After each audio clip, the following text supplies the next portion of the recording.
はい、DT200WR レストア記録ということで、レストアをしてますんで、そのご報告です。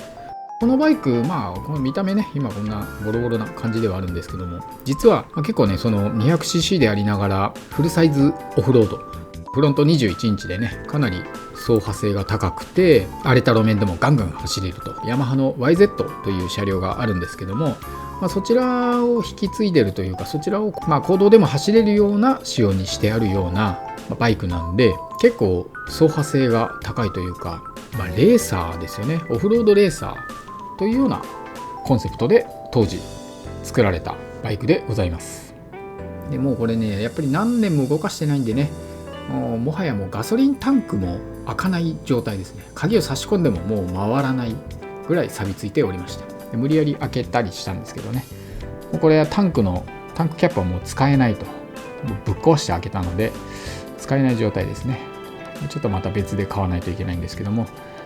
っぱりねこうばらしていくとですね、非常にあちこち錆がひどくてですね、ネジの一つ一つがもう取れないというか固着しちゃってましてですね、でこれまた無理やりネジを回したりするとネジが舐めてしまってですね、その舐めたネジを外すだけで半日かかったりとかね、そういう無駄な作業が発生するので、ラスペネちゃんを使ってね、ゆっくり確実に分解をしていきました。ガソリンタンクをね外したんですけども、なんかねガソリンタンクもう干からびてるか、腐って変な塊になってるのかと思いきや、ポチャポチャね音がするんで、これはどうしたもんかなと思ってちょっと出してみたらですね、すごい見たことない色のガソリンが出てきましてですね、これ匂いすごいんですよね。嗅いだことレストアやったことある人分かると思うんですけど、すごい匂いするんですよね。これご覧の通りね、こんな感じでね固着と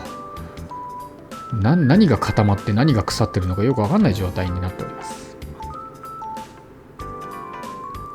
とりあえずねタンクをきれいにしようということで、錆とかね落とすようにもうひたすら磨いております。正直こういうパーツはね、パーツあるものはあるので新しいものをね買ってしまえばいいんですけどもね、もったいないんでね、使えるものはきれいにして使おうという方針でやっております。でこれリ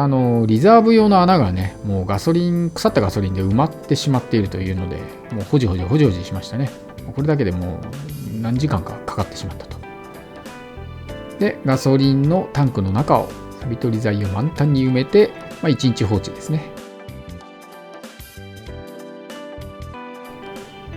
でその後だいぶ中身はきれいになりました。でお次はキャブレターですね。キャブレターの中もかなりねいい匂いがしてたんですけども、思ったほど変なものが固着してるという感じではなかったんですけども、このキャブレタークリーナーですね。こちらのキャブレタークリーナーとガソリンスタンドで買ってきたガソリンですね、こちらを混ぜて、でしばらく放置しました。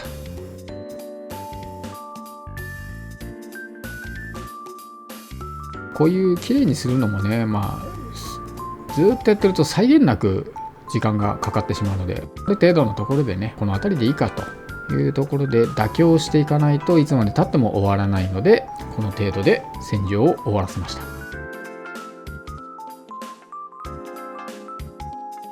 で中のゴムパーツですね、ヒューエルのガソリンのコックもね、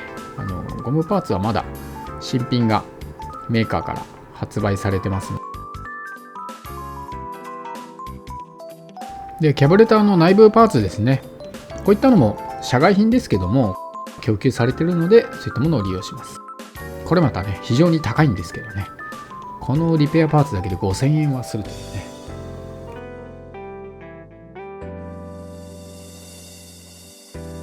そんなこんなでキャブレターは組み上がりました。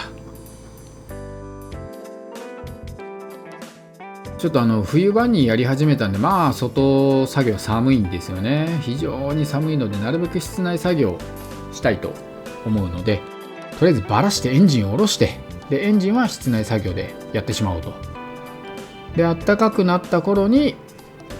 組み立てを開始しようというスケジュールでやっております。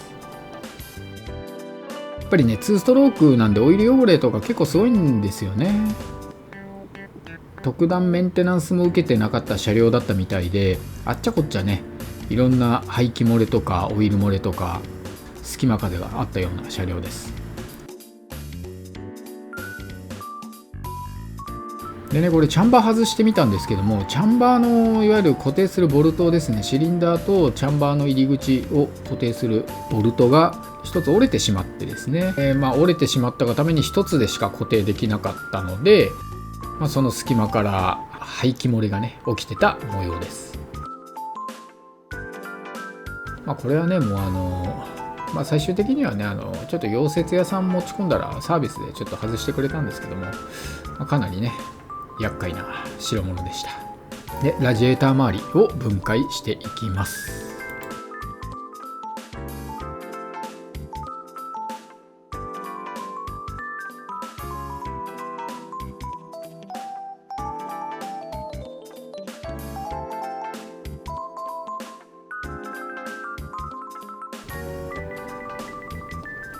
結構ね、最後の方になってくるともうなんかハイテンションでね、とりあえずバラすぞっていう感じでね、もうとにかくもうネジを緩めてはバラし、ネジを緩めてはバラしみたいな感じでだんだんテンション上がってきてね、もう後々組み立てることとかあんまり考えないでね、とにかくバラしバラしバラしでバラしておりました。そのおかげでね、どこがどのネジかっていう特段ね記録をつけてなかったので、組み立てるとき苦労したんですけどね。サービスマニュアルがあるからなんとかなるだろうと思ってたんですけども、サービスマニュアルも昔のやつだとそんなに細かくね、ここのネジのこの形のこれを使えっていうのがあんまり載ってなくて、極めて不親切なサービスマニュアルだったので、いまいちねわからない、どのネジが何なのかよくわからないまま組み立てをする羽目になったんですけども、とはいえね、この車両非常にね構造が単純で非常に分かりやすいというかね、そこまで複雑な車両ではないので、レジなんでね別にもうとりあえず止まれば何でもいいやっていうレベルで結構対応してくれるというかね、そのあたりが非常に優しい車両でした。ワイヤー類とかね、こういうウインカー類、電装系ガンガン外していきました。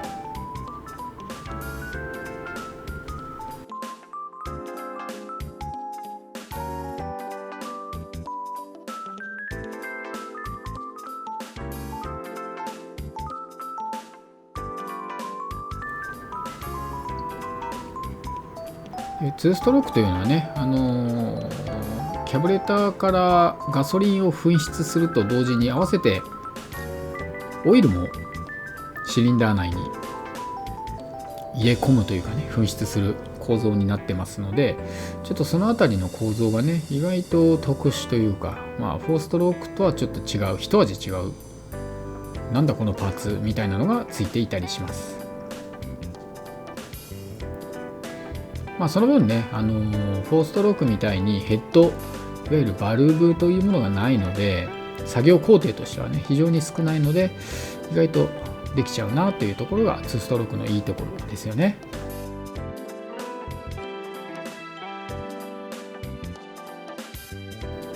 ここまでネジなめ一つなく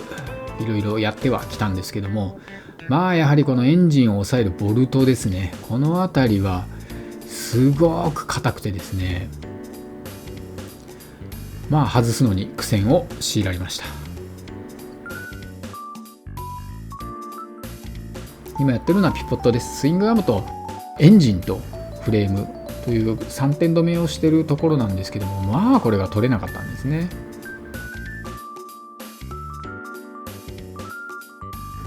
で今ある工具じゃね全然取れなかったんで、新しい工具を買って外しました。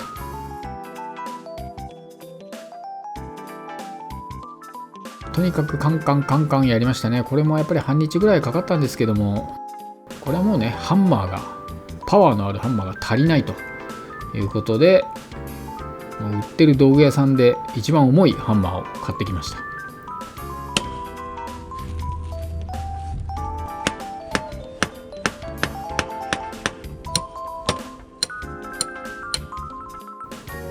そしてどんどんエンジンマウントをしている金具を外していきます。これもね短気筒の 200cc のエンジンなんで重量自体もね正直そこまでは重くはなかったので比較的よいしょで持ち上げて外せたというエンジンですね。これがいわゆる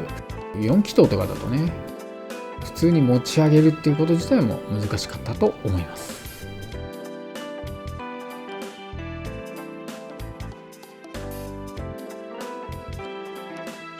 エンジンも汚いですね。相当ね前のオーナーもエンデューロとかちょっといわゆるオフロードをガンガン走り込んでたみたいなんで、結構ねやっぱり土汚れというのが非常にありましたね。で土と油が車体にこびりついてるという感じだったので十数年もねこびりついてればもはやもう石みたいなもんでねちょっとパーツクリーナー拭いたぐらいでは取れないレベルの汚れがごっそり固まってついておりました。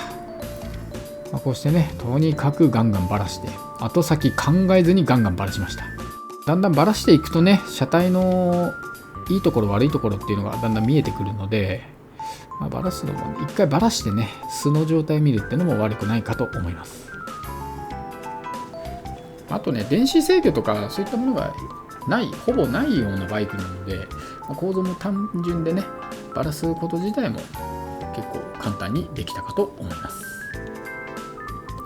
とりあえず次回へ続くという形でございます。